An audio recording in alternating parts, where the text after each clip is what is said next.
What's up, guys? This is Porter. You're watching our IROC-RC.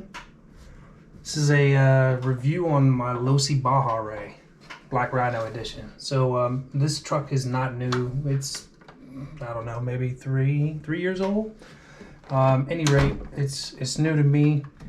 So wanted to share some of the updates I did on this. I've been obsessing over desert short course trucks, so I did my research, looked at, the Traxxas UDR, not necessarily a fan of the electronics, and definitely not necessarily a fan of the locked rear axle. So I ended up landing on this. So, first, foremost, RPM arms, RPM bumper, a lot thicker and sturdier than the stock ones. Another thing that I did with this, which I always kind of switch things up a little bit, is I'm running Typhon 6S shocks in the front. The shocks that come with this, they're okay. In my opinion, they're way too small for this vehicle. Another thing I did here, so with these tires, super soft, great traction, but they balloon easily. So took the tires apart, put the wheels in the oven, 250 degrees for 10 minutes, popped them off, took the tires off, went ahead and put duct tape on the inside. That'll keep them from expanding, glued them back up. Moving back. So here, everything that you see comes in plastic. This aluminum, Losi, put these on. These are the rear trailing arms. And while we're still here, we'll just keep on going. These lower links, these usually come in plastic. Put those in, got those in aluminum, stainless steel. You can see here, metal center drive shaft. So got this thing from Losi. It was completely, way too much Loctite and some of the set screws around here. So I needed to get a new one because it was stuck to the center differential, had no fluid in it. That was a whole situation. I'm not even going to go into that one. Rolling around a little further. I don't know what this is called, rear member, or not quite sure, but Losi aluminum. The stock one is plastic, comes with one hole for tuning. This one comes with four. A whole lot better than the plastic one. Keep going. Another thing that I noticed about this truck is that it's super light. And for me, I like something that's a little heavy. I mean, obviously going fast it's great. You want your truck to be light to go fast, but when you're off-road, if it's too light, my experience has been that you just simply bounce all over the place. So first thing I did was I added 2 ounces to the back.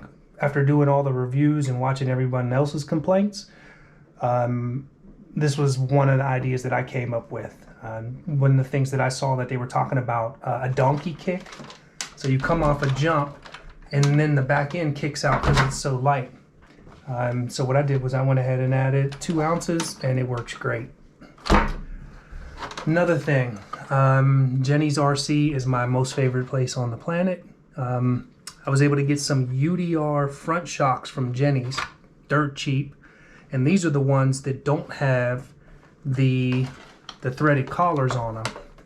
So it's just, I think it's 35 weight oil in there, but it is so plush.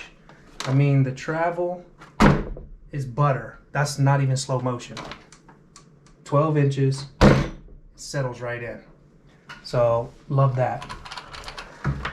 So this truck came stock with the Spectrum stuff, came with a 3800 kV motor, 3S. I like it, but for me, I always like to go 4S. So after doing some research, I was able to find a proper 4S battery that would fit in here. This literally was the linchpin to the whole project, because if I didn't get the right 4S, none of this was going to work. So look how tiny this thing is. Hovos, it's an Amazon special. I'm all about it. They're great.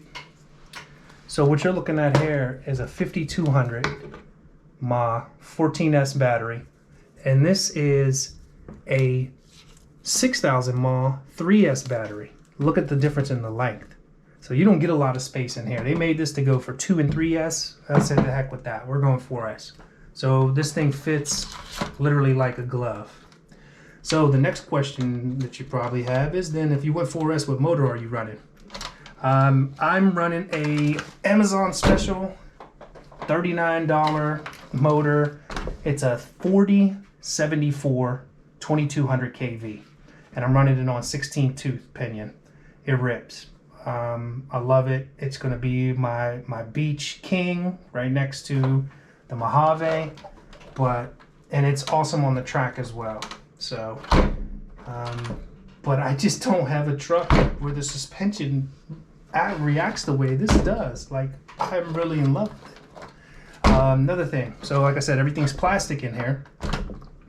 So what I did was these shock tower mounts. They're a little strange. You probably can't see them from there, but these are hot racing. They're metal and carbon fiber. So it just really stiffens everything up. And then the last thing that I did, I'll go ahead and show. So let's plug it in and turn it on.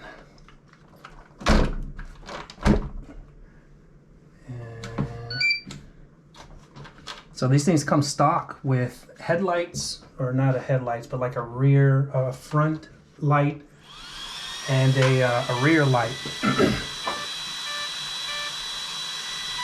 You hear the 4 beeps. So normally these would just permanently stay on. I got one of those little Amazon clicker switch things. I don't know what it's called, but basically stock spectrum system. I just press the button, lights come on. So most of the time I'm driving the day, it's off. If I want lights to be on at night, I can literally just put a little piece of tape there, or actually what I'll do is I'll drive and hold it at the same time. So 4S, I think I can, this thing maxes out at an 18 tooth pinion, so I'll go ahead and max it out and put the 18 tooth in. I used to have that motor in my Senton, and I ran that on a 54 tooth spur, 26 pinion. So I know this motor will handle it, and handle it quite nicely. Oh yeah, one other thing, aluminum shock towers in the front. I think I might have mentioned that already, but this thing is butter. Super excited about it. I like to do things that when I haven't found someone else that's done it, I'd like to go and do it myself. So I hadn't seen anyone on YouTube running 4S, so wanted to see if I could make it work. And like I said, the battery was everything. Hey guys, thanks for watching. Like, subscribe, comment, advice, anything that you got, and I'll see you on the next one.